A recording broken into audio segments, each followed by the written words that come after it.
디모데후서는 로마 감옥에 2차로 투옥된 바울이 디모데에게 쓴 최후의 유언적 편지입니다. 이제 바울은 자신의 죽음이 얼마 남지 않았음을 직감하게 되었습니다. 그런데 그의 곁을 지키고 있던 자들은 모두 떠나가 버리고 현재는 누가만 남아있는 상황이었습니다. 그리고 자신은 추운 로마의 지하 감옥에서 사슬에 묶인 채 죽을 날만을 기다리고 있었습니다. 그래서 그는 인간적인 외로움과 고독감을 느꼈고 자신의 사랑하는 영적 아들 디모데를 마지막으로 꼭 보고 싶다는 생각이 들었습니다. 죽음이 임박한 사람들은 일반적으로 죽기 전에 사랑하는 가족들과 지인들을 꼭 한번 보고 싶어 하지 않습니까? 그런데 바로 바울이 그와 같은 마음이 들었던 것이었습니다. 그래서 본소신의 초반부에는 내가 너 보기를 원한다라는 그의 간절한 마음이 표출되고 있는 것입니다. 그런데 바울이 이 편지를 쓴 궁극적인 이유는 단순히 그와 같이 자신의 개인적인 욕구를 충족시키기 위함이 결코 아니었습니다. 그것은 교회가 맞이한 절체절명의 위기의 상황 때문이었습니다. 즉 당시는 폭군 네로의 통치 말기였는데 그는 교회에 대한 박해의 수위를 점차 높여가고 있었고 영은 선하고 육은 악하다는 이원론을 주장하는 영지주의 이단이 교회에 서서히 침투하고 있었던 것이었습니다. 그래서 바울은 그것으로 인해 큰 위기감을 느끼게 되면서 이 편지를 쓰게 되었던 것입니다. 그래서 이 편지에는 디모데를 향한 바울의 비장한 당부가 대부분을 차지하고 있습니다. 그런데 그 당부의 핵심은 다름 아닌 너도 나처럼 복음 전도자로서의 사명에 더욱 죽도록 헌신하라는 것이었습니다. 즉 죽기까지 복음을 전하라는 것이었습니다. 그래서 바울은 본문 1절 8절에서 복음과 함께 고난을 받으라 라고 당부하고 있는 것이고 또한 본문 2장 3절에서 너는 그리스도 예수의 좋은 병사로 나와 함께 고난을 받으라 라고 당부하고 있는 것입니다. 그리고 바울은 오늘 본문을 통해 그와 같이 죽도록 헌신하는 복음 전도자의 마음가짐이 어떠해야 하는지를 가르쳐주고 있습니다. 그렇다면 이 시간 주어진 본문 말씀을 통해서 이 시대의 복음 전도자로 부름받은 우리는 과연 어떤 마음가짐으로 복음을 전해야 하는지 함께 살펴봄으로써 경양의 예수 세계화 운동의 주역으로 귀하게 사용받게 되시는 모든 경양의 성도님들이 되시기를 바랍니다. 첫째로 이 시대의 복음 전도자로 부름받은 경양의 성도들은 때를 가리지 말고 항상 복음을 전해야 합니다. 본문 1절부터 4절까지의 말씀을 함께 봉독하겠습니다. 시작. 하나님 앞과 살아있는 자와 죽은 자를 심판하실 그리스도 예수 앞에서 나타나실 것과 그의 나라를 두고 엄히 명하노니 너는 말씀을 전파하라. 때를 얻든지 못 얻든지 항상 힘쓰라. 범사의 오래 참음과 가르침으로 경책하며 경계하며 권하라. 때가 이르리니 사람이 바른 교훈을 받지 아니하며 귀가 가려워서 자기의 사욕을 따를 스승을 많이 두고 또 그 귀를 진리에서 돌이켜 허탄한 이야기를 따르리라. 아멘. 앞서 언급한 대로 디모데후서는 바울이 살아생전에 쓴 마지막 편지입니다. 그렇기 때문에 다른 편지와 비교해 볼 때 그의 문장 하나하나에는 엄숙함과 비장함이 짙게 묻어나고 있습니다.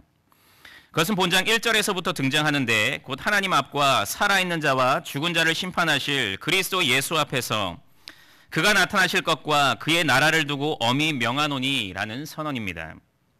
즉 바울은 지극히 높으신 하나님과 최후의 심판장이신 그리스도의 권위를 배경으로 삼을 뿐만 아니고 그리스도의 재림 그리고 그것을 통해 완성될 하나님 나라에 대한 확실성을 전제로 하는 가운데 지금 그에게 명령을 하고 있음을 밝히고 있는 것입니다.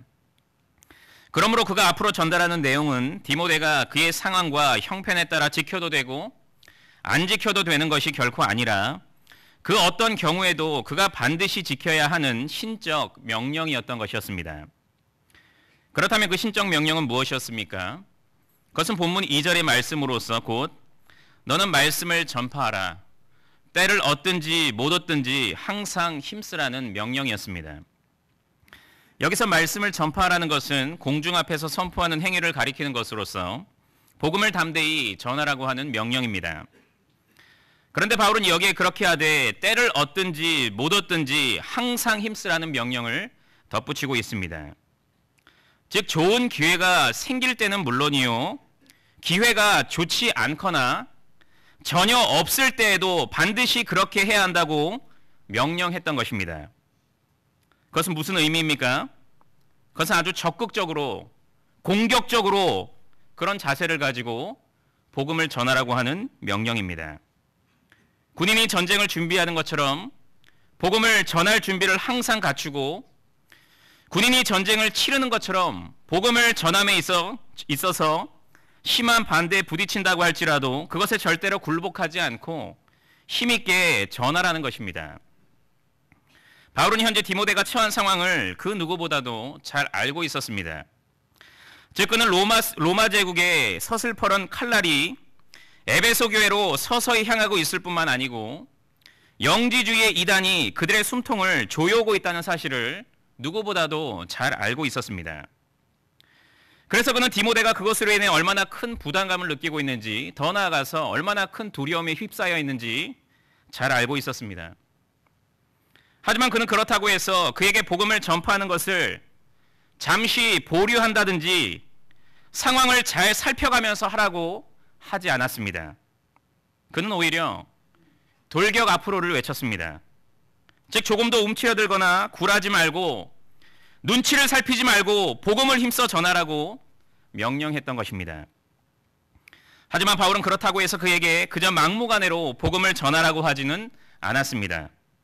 바울은 그에게 분명한 기준을 제시하고 있는데 그것은 곧 범사의 오래 참음과 가르침으로 경책하며 경계하며 권하라는 것이었습니다. 즉 불신자들을 향해 경책하고 경계하며 권하되 범사의 오래 참음과 가르침으로 하라는 것입니다.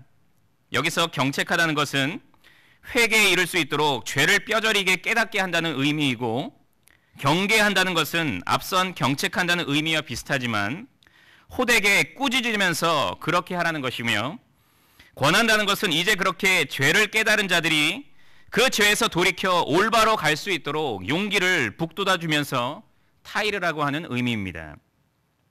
그리고 디모데가 그 세 가지 직무를 함에 있어 반드시 견지해야 되는 자세는 범사의 오래 참음이고 사용해야 하는 수단은 가르침이었습니다.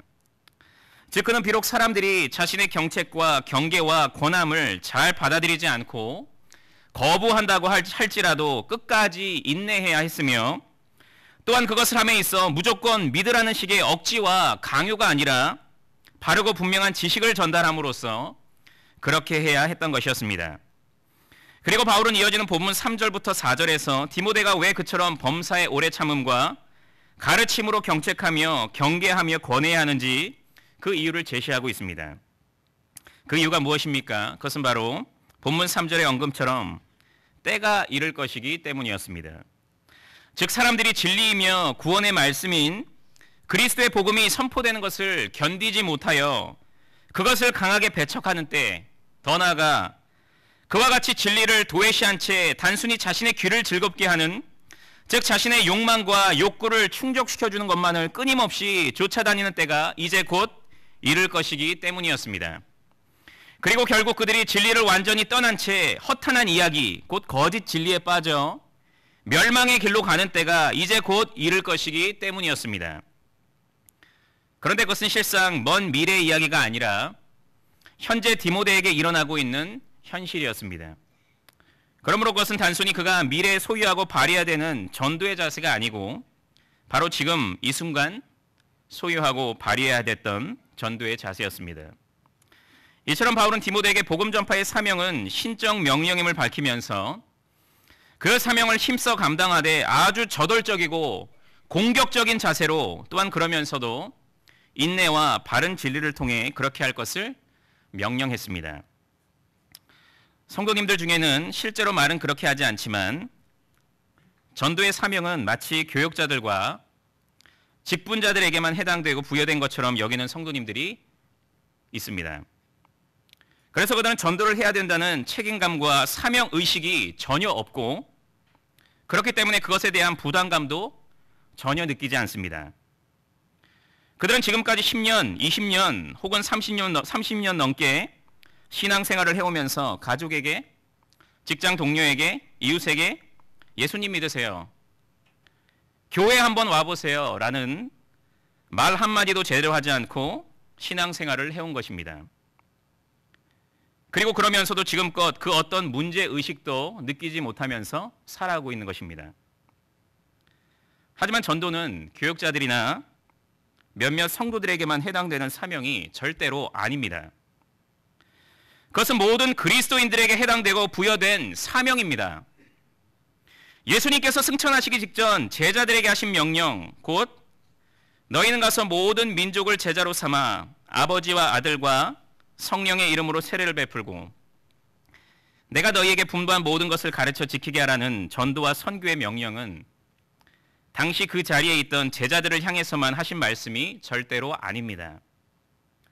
그것은 모든 세대 그리스도인들 개개인을 향해서 하신 말씀입니다.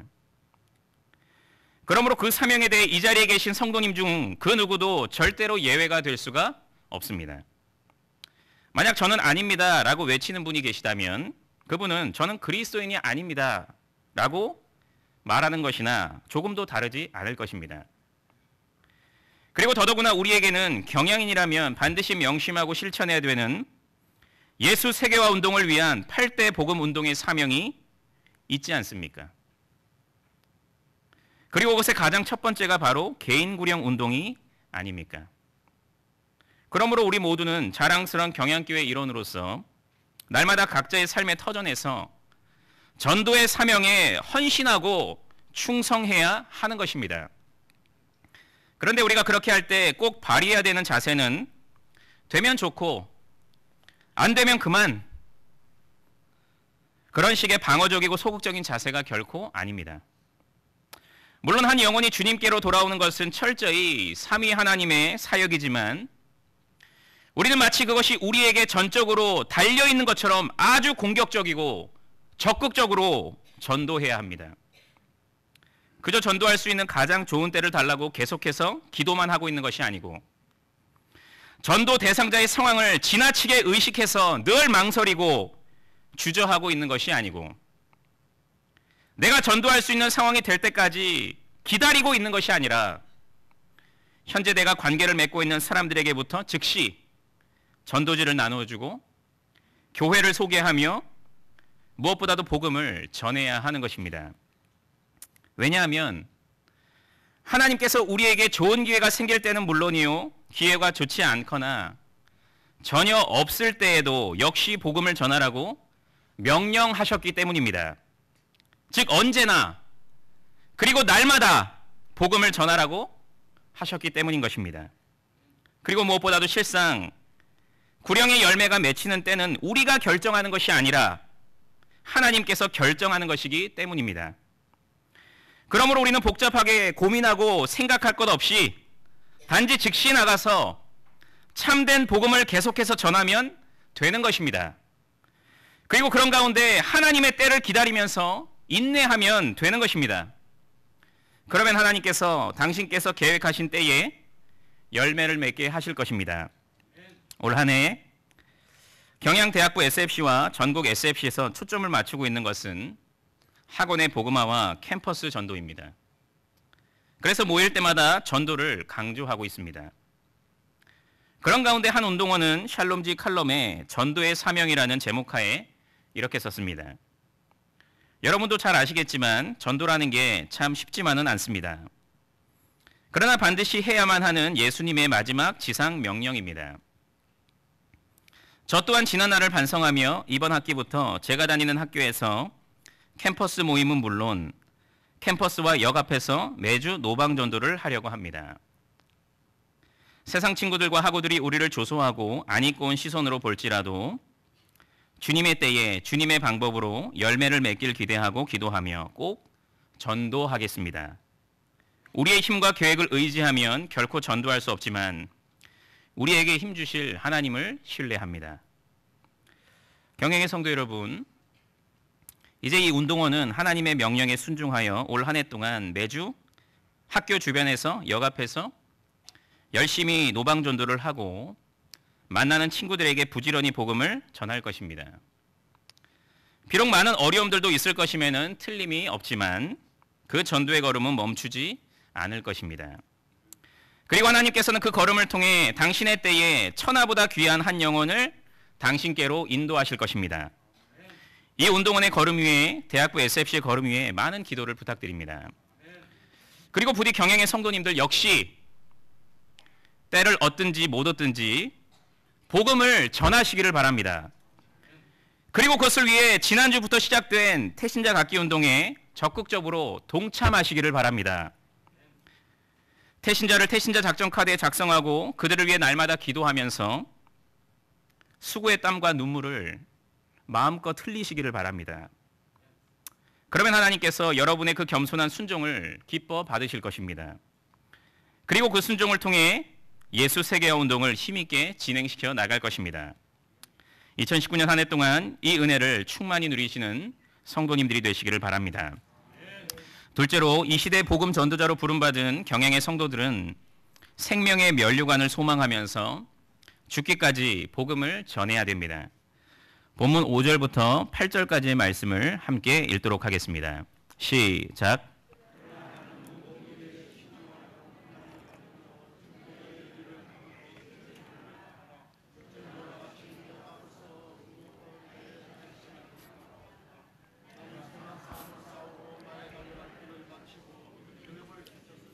이제 후로는 나를 위하여 의의 면류관이 예비되었으므로 주 곧 의로우신 재판장이 그날에 내게 주실 것이며 내게만 아니라 주의 나타나심을 사모하는 모든 자에게 도니라. 아멘. 바울은 앞서 디모데가 진리는 배척당하고 거짓 진리가 열렬한 호응을 얻을 때가 올 것이라고 경고했습니다. 그래서 더욱 힘써 복음을 전할 것을 명령했습니다. 그런데 바울은 이어지는 본문 5절에서 그렇게 복음을 전하기 힘든 시대적인 상황 속에서도 그가 복음 전도자로서 반드시 갖추어야 되는 자세가 무엇인지를 가르쳐주고 있습니다. 그는 먼저 모든 일에 신중하여 고난을 받으라고 했습니다. 먼저 모든 일에 신중하라는 것은 세상에 취하지 말고 말과 행위를 조심하라는 의미입니다. 즉 디모데는 그럴 때일수록 더욱 영적으로 잘 깨어 있어서 분별력 있고 구별된 삶을 부단히 살아가야 했던 것이었습니다. 또한 고난을 받으라는 것은 복음 전도자로서의 삶을 살아감에 있어 겪게 되는 여러 고난들을 잘 이겨내라는 의미입니다. 즉 디모데는 복음 전파의 사명을 감당함에 있어 많은 불신자들로부터 외면과 배척을 당할 뿐만 아니라 여러 대적자들로부터 온갖 핍박과 박해를 더욱 거세게 받게 될 것임에 분명했는데 그는 인내하면서 그것을 잘 견뎌나가야 했던 것입니다. 바울은 또한 디모데에게 전도자의 일을 하며 내 직무를 다하라고 했습니다. 먼저 전도자의 일을 하라는 것은 그 어떤 상황 가운데서도 복음을 힘있게 전하라는 의미이고 내 직무를 다하라는 것은 교육과 신방 등 목회적 사역에 힘을 쏟으라는 의미입니다. 즉 디모데는 불신자들에게 계속해서 복음을 전해야 했으며 또한 그렇게 전도된 자들을 끊임없이 교육하고 신방함으로써 참된 신앙인으로 성장시켜 나가야 했던 것이었습니다. 그리고 바울은 이어지는 본문 6절에서 디모데가 왜 그와 같은 자세를 철저히 갖추는 가운데 복음 전도자로서의 사명에 지사 충성해야 되는지 그 이유를 밝히고 있는데 그것은 곧 전제와 같이 내가 벌써 부어지고 나의 떠날 시각이 가까워 왔기 때문이었습니다. 즉 그의 죽음이 임박했기 때문이었습니다. 그래서 바울은 그처럼 간곡하고 강하게 그를 권면하고 있는 것입니다. 한편 그는 자신의 죽음을 가리켜 그냥 내가 이제 곧 죽는다라고 이렇게 표현하지 않고 내가 전제와 같이 부어졌다라고 표현하고 있는데 그것은 바울의 결연한 순교의 자세를 잘 보여줍니다. 즉 구약 제사의 마지막 의식은 제물 위에 전제 곧 포도주를 붓는 것이었는데 그는 자신의 죽음을 희생 제사의 그 마지막 의식으로 이해했고 자신에게 남은 마지막 피 한 방울까지도 하나님의 제단 위에 쏟아붓고 가겠다는 자신의 순교적 의지를 천명했던 것입니다. 그는 앞서 로마교회 성도들에게 너희 몸을 하나님이 기뻐하시는 거룩한 산 제물로 드리라 라고 강권했었는데 자신이 진정 지금까지 그와 같은 삶을 힘있게 살아갔고 마지막 순간까지도 그와 같은 삶을 살 것을 갈망했던 것이었습니다. 그리고는 나의 떠날 시각이 가까웠다라고 했는데 여기서 떠난다는 단어는 선원이 배를 바다로 출항시키기 위해 정박해 놓았던 배의 밧줄을 푼다 혹은 나그네가 새로운 행선지로 가기 위해 장막을 걷는다라는 의미입니다. 이것은 그의 확실한 천국 소망을 잘 보여줍니다. 즉 그는 자신의 죽음을 종착역이 아닌 새로운 항해 혹은 새로운 여행을 위한 경유지로 인식함으로써 확실한 내세에 대한 소망을 간직하고 있었던 것이었습니다. 그리고 바울은 이어지는 본문 7절에서 전제와 같이 부어진 자신의 지난 삶과 사역을 묘사하고 있는데, 그것은 곧 나는 선한 싸움을 싸우고 나의 달려갈 길을 마치고 믿음을 지켰으니입니다. 즉 그는 운동선수가 승리를 쟁취하기 위해 투쟁하듯이 열심히 믿음의 싸움을 싸웠고, 마라톤 선수가 긴 거리를 완주하여 마침내 결승선을 통과하듯이 복음 전파의 사명에 끝까지 헌신했으며, 운동선수가 경기 내내 경기 규칙을 준수하듯이 자신의 주인이신 예수님의 말씀에 끝까지 순종하며 살아왔던 것이었습니다. 그리고 이어지는 본문 8절에서는 바울이 어떻게 그와 같은 헌신적인 삶을 살아가고 순교적인 사역을 감당할 수 있었는지를, 그 이유를 밝히고 있습니다. 그것은 이제 후로는 나를 위하여 의의 면류관이 예비되었으므로 주 곧 의로우신 재판장이 그날에 내게 주실 것이기 때문이었습니다. 즉 그는 죽은 자와 산 자를 심판하시는 의로운 재판장이신 예수 그리스도께서 자신을 위하여 이미 의의 면류관을 예비해 두셨고, 그것을 자신에게 반드시 씌워주실 것임을 확실히 믿었던 것이었습니다.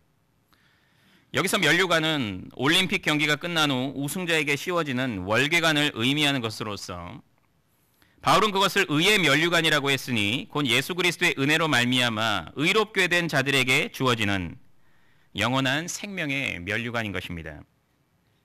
그러므로 바울은 바로 그 생명의 면류관을 확신 가운데 바라보면서 그와 같이 거룩한 산 제사로서의 삶을 분초마다 살아갈 수가 있었던 것이었습니다.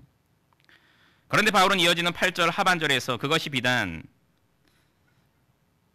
그 의의 면류관이 자신에게만 약속된 것이 아니고 주의 나타나심을 사모하는 모든 자, 곧 그 생명의 면류관을 사모하는 모든 그리스도인들에게도 약속된 것임을 천명하면서 그들 또한 자신과 같이 전제와 같이 부어지는 삶을 살아가며 무엇보다도 복음 전도자로서의 사명에 헌신하고 또 헌신해야 함을 강권했습니다.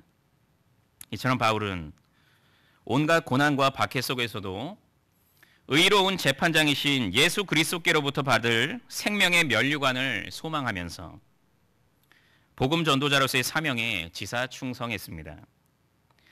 그리고 디모데와 모든 그리스도인들에게도 그 생명의 면류관을 소망하면서 그와 같은 삶을 살아갈 것을 강권했습니다.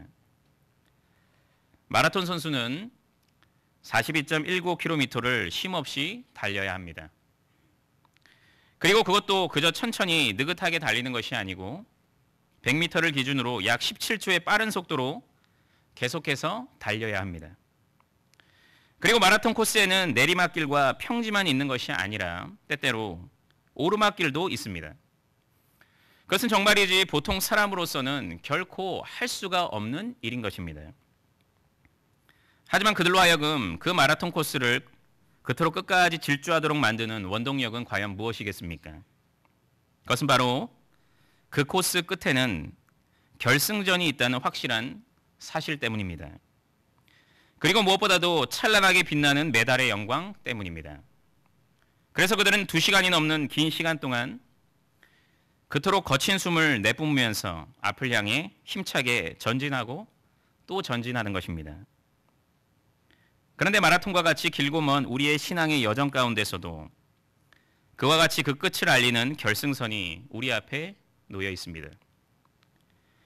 즉 그 결승전을 통과하기만 하면 이제 모든 수고가 끝나고 기쁨과 영광만을 누리게 되는 그날이 있는 것입니다. 그날은 바로 우리 인생의 마지막 날이요, 주님의 재림의 날입니다. 그날이 되면 우리는 그토록 그립던 주님을 얼굴과 얼굴을 마주하게 될 것이고 그분께로부터 생명의 면류관을 수여받게 될 것입니다. 그리고 그분을 위해 쏟은 눈물의 헌신에 따른 상급을 받게 될 것입니다. 그날에는 오직 웃음소리만이 가득할 것입니다. 우리를 향한 격려와 축하의 소리만이 가득할 것입니다. 바로 그날이 우리를 기다리고 있는 것입니다. 그런데 우리가 그 가운데 꼭 기억해야 되는 사실은 우리가 마주하게 될 미래의 영광은 그처럼 찬란할 것이지만 그 전까지 우리가 겪어야 할 현실은 아주 고되고 힘들다는 것입니다. 그것은 마치 마라톤 선수가 찬란한 영광을 누리기까지 숨가쁜 고통의 질주를 해야 하는 것과 꼭 마찬가지입니다. 사람들은 복음을 품고 그것을 전하는 우리들을 차갑게 외면할 것입니다. 멸시할 것입니다. 더 나아가서 핍박할 것입니다. 왜냐하면 우리가 전하는 십자가에 못 박힌 그리스도의 복음은 그들에게는 거리끼는 것이요, 미련한 것이요, 걸림돌과 거치는 바위가 되기 때문입니다. 그렇기 때문에 우리가 태신자를 품고 해산하기까지의 과정들은 결코 쉽지 않을 것입니다. 그것은 그야말로 한 여인이 아이를 해산하는 것과 같은 엄청난 희생과 수고를 필요로 할 것입니다. 태신자 작전 카드를 유심히 살펴보면 5가지 나의 다짐이 있는데 우리가 진정 태신자를 해산하는 기쁨을 누리기 위해서는 그 다짐을 매일마다 되새기면서 빠짐없이 실천해야 할 것입니다. 즉 우리는 매일 태신자의 이름을 부르며 기도해야 할 것이고 태신자와 교제하며 그의 필요를 도와야 할 것이며 태신자의 등록을 위해 나의 시간과 물질과 몸을 들여야 할 것이고 전도지, 교회보, 교회 소개 책자 등을 정기적으로 보내는 수고를 해야 될 것이고 기회를 만들어서 예배에 참석할 수 있도록 끊임없는 권면과 수고를 해야 할 것이기 때문입니다. 어찌 그것이 쉬운 일이겠습니까? 절대로 쉽지 않을 것입니다. 그럼에도 불구하고 우리에게는 그것을 죽은 힘을 다해 그러면서도 큰 기쁨 가운데 감당할 수 있는 분명한 이유가 있는데 그것은 바로 우리가 언젠가 맞이하게 될 영광의 날에 대한 분명한 확신 때문입니다. 우리는 그날을 간절히 기대하고 소망하면서 이 땅에서 우리에게 주어진 복음 전도자로서의 사명을 끝까지 힘있게 감당해야 됩니다. 비록 온갖 핍박과 박해와 고난이 몰려온다고 할지라도 그것을 포기하지 말고 끝까지 최선을 다해 감당해야 하는 것입니다. 복음을 전함에 있어 그 어떤 환난과 고난이 찾아온다고 할지라도 그 마지막 날 최후 승리와 영광의 순간을 소망하면서 그것을 넉넉히 이기시기를 바랍니다. 그날 우리는 우리의 본향에서 예수님을 만나게 될 것입니다. 그리고 그분께서 우리의 눈물을 씻겨주시고 우리의 머리에 생명의 관을 씌워주실 것입니다. 그리고 주를 위해 헌신한 우리의 수고에 따라 분에 넘치는 상급을 우리에게 주실 것입니다. 그 믿음이 바로 눈물골짜기와 같은 이 세상 속에서도 끝까지 자신의 믿음을 견고히 지키고 죽기까지 복음을 전할 수 있는 비결인 것입니다. 그 확실한 내세 소망 가운데 복음 전파의 사명에 죽기까지 헌신하시는 성도님들이 되시기를 바랍니다. 사랑하는 경영의 성도 여러분, 그리고 오늘 헌신을 다짐하시는 제4에서 6 남전도회 회원 여러분, 담임 목사님께서는 예수의 좋은 군사라는 주일날 설교 중에 기독신자는 일단 예수 그리스도의 십자가 대속을 믿는 구원인이 되어야 하며 그처럼 구원의 확신이 분명한 신자는 필연적으로 사명인이 되게 되어 있습니다 라고 말씀하셨습니다. 즉 구원인은 한 사람도 예외 없이 다 사명인이라고 말씀하셨던 것입니다.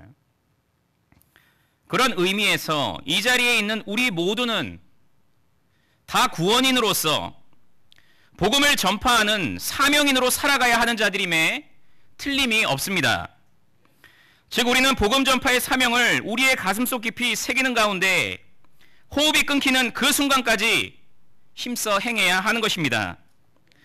더더구나 우리는 경향인으로서 예수 세계화 운동을 삶의 목적으로 삼고 그것을 위해 내 생의 최고와 전부를 드리는 자들이기 때문에 개인 구령 운동에 더욱 최선을 다해야 하는 것입니다. 그런데 사도 바울은 오늘 본문을 통해 그와 같이 전도의 사명에 헌신해야 하는 모든 그리스도인들은 과연 어떤 마음가짐으로 그 사명을 감당해야 되는지 가르쳐 주었습니다. 그것은 먼저 때를 가리지 말고 항상 복음을 전하는 것입니다. 즉 가장 좋은 때가 올 때까지 그저 기다리고 있는 것만이 아니고 바로 지금이 가장 좋은 때임을 믿으면서 항상 진리의 복음을 전하는 것입니다. 그리고 그 모든 결과를 하나님께 맡기는 가운데 끝까지 인내하면서 그 복음을 계속해서 전하는 것입니다. 또한 그것은 생명의 면류관을 소망하면서 죽기까지 복음을 전하는 것입니다. 즉 나에게 영생이 보장되어 있음을 굳게 믿는 가운데 순교의 각오를 가지고 복음을 전하는 것입니다. 그 어떤 핍박과 박해, 심지어 죽음의 위협도 개의치 말고 힘써 복음을 전하는 것입니다. 그런데 하나님께서 바로 그와 같은 마음가짐으로 복음을 전하는 자들의 헌신을 기뻐하십니다. 그리고 그것을 통해 하나님의 위대한 구속 운동을 전개해 나가십니다. 대신자 갖기 운동 기간을 맞이하면서 먼저 영원히 죽을 수밖에 없는 죄인인 내가 구원의 은혜를 누리게 되었다는 사실 앞에 감사하고 감격하시기를 바랍니다. 그리고 내가 그 구원의 은혜를 누리게 된 것은 그저 나만 천국의 기쁨을 누리라고 한 것이 아니고 내 가족과 직장 동료와 이웃도 그 기쁨에 동참하도록 하기 위함임을 꼭 기억하시기를 바랍니다. 그리고 그 사명을 가지고 그들에게 복음을 항상 그리고 힘써서 전하시기를 바랍니다. 그리고 결국 해산의 기쁨을 마음껏 누리시기를 바랍니다. 그래서 하나님의 위대한 구속 운동의 주역으로 놀랍게 사용받으시기를 바랍니다.